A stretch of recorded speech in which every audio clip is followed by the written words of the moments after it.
所以咱来关心上新的消息，这是巴黎奥运赛果啊！咱台湾队的选手伫这一届是摕到2个金牌、5个铜牌。那最后一批的选手伫今日早起嘛，已经返来台湾。总统赖清德有特别指示，派出3架 F-16战机飞伫飞行机边遐。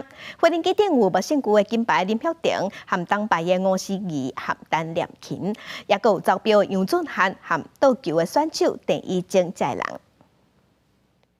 感谢各位远道而来，然后到就是从这么远的地方到这里，然后为我们加油，然后为我们欢呼，给予我们最大的鼓励与支持。这段时间发生过很多事情，但因为专心比赛，我就是把社群媒体都关闭了。毕竟身为一个选手，那好好专注比赛，然后拿到最高的荣誉。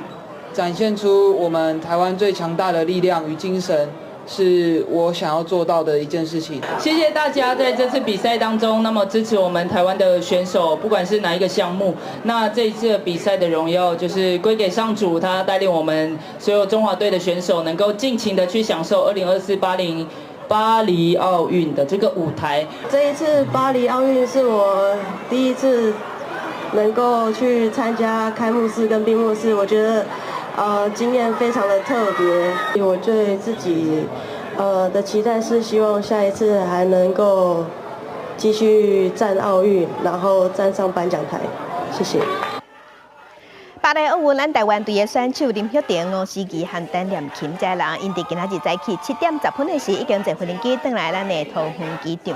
嘛，伫机场有接受媒体访问，伫现场有真侪民众，几若100人去甲伊迎接。笑容满面。